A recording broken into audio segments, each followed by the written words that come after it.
Bourbon Barkeep, my name's Curtis, and we got 13th Colony Cask Strength. Last year they introduced this to the bourbon world.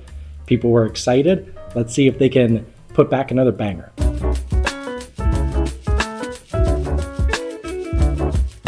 Thirteenth Colony out of Americus, Georgia. Can't say I've been there. Been to Georgia. It's hot. It's humid. Probably good enough to age some whiskey in. And 13th Colony, that's what they decided to do. They put out a limited edition maple finished this year. Everybody's searching for the double oak, the cask strength double oak, this unicorn that has never even grazed these eyes outside of Google, sadly. This one though, the cask strength just bourbon. Seelbach had a raffle. I didn't win. But the good Lord smiled down and said, you deserve to spend $90. And I don't know if I've wasted it or not, but we're going to find out here. This year, in 2025 at least, they actually doubled the production of last year. Last year, I feel like a fair amount of people got it. This year, maybe a good amount of people will get it. I don't know. But nonetheless, this is $90 coming in at 120.65 proof. This is going to be just their standard bourbon mash bill of 70% corn, 21% rye, and 9% malted barley. Pretty sure if we carry the one, that adds up. As we mentioned before, $90, non-age stated, but 13th Colony does tell you it's between 4 to 6 years old. On the younger side, some of this math doesn't seem to add up depending on how you look at this kind of $10 a year type of price limit.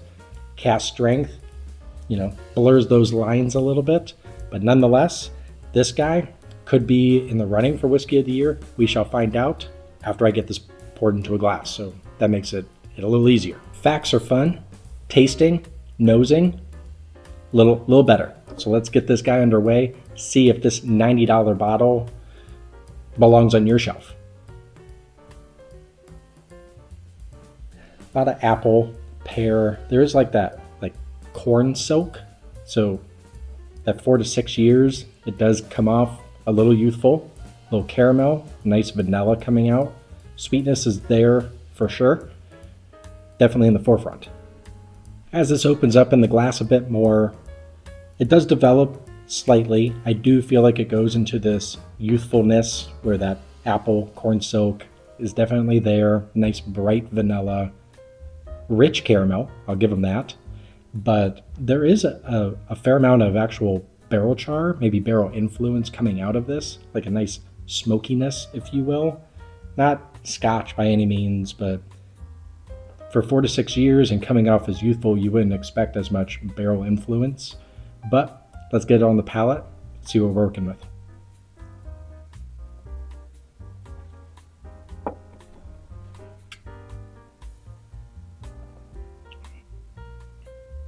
Pretty good, not gonna lie to you.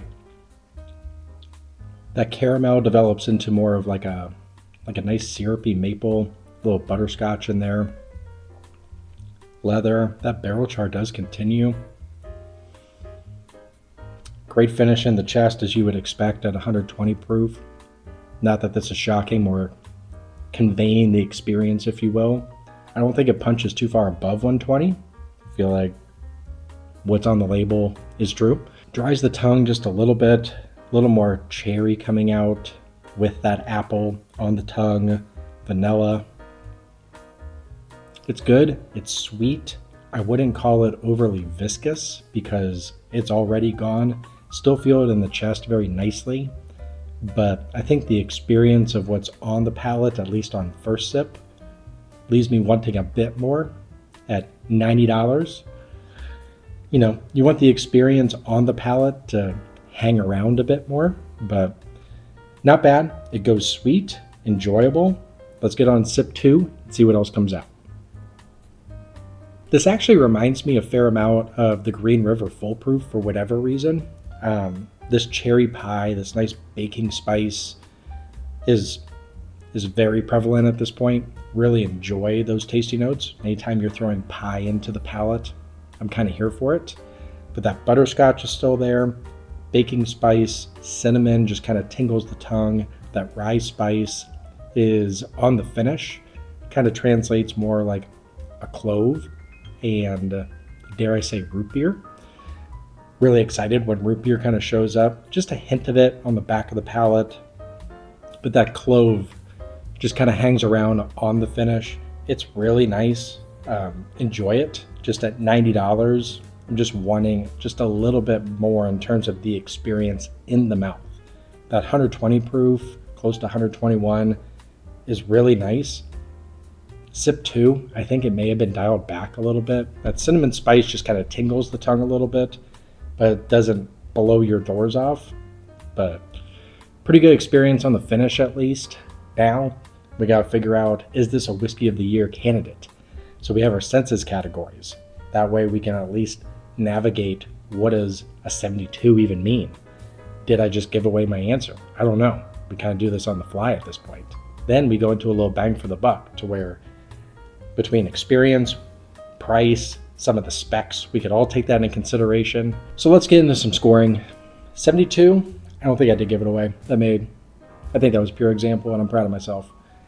But is it great? I don't know. I think the sweetness is really good. I think it's a little unmemorable.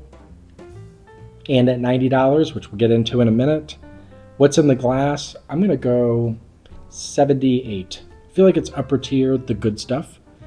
You're not disappointed with the pour necessarily. I don't know. Maybe there's just too much hype going around with the 13th Colony. Maybe rightfully so with their double oak. But at $90, I don't know. That's a tough pill to swallow. 4 to 6 years old. Let's get to a little bang for the buck scoring. 90's fair. If you told me it was 100, now I'm definitely not backing it up. If you told me I didn't have one, it was 100, and these tasting notes really fit, I think you could justify the extra $10. But ultimately, the experience just left me a little lacking. Bang for the buck score, we're just going to go 57. Sounds bad. I feel like our break-even point, if you will, is kind of that 50 mark to where it punches right at it. I'm not paying above it. I feel like I kind of got my money's worth, but ultimately a little to be desired as well.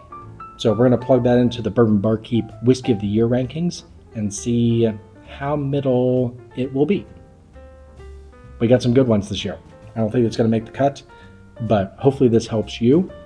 I don't think if you won the raffle on Sealbox, you're going to be disappointed when it shows up. The hardest part's going to be the $25 shipping fee that you actually paid for. That's going to be the part that's going to suck. So I'm with you. Happy hunting if this is going to be in your wheelhouse. And if not, you're welcome for the money back. Like, subscribe. Thanks for tuning in, and we shall see what next week has.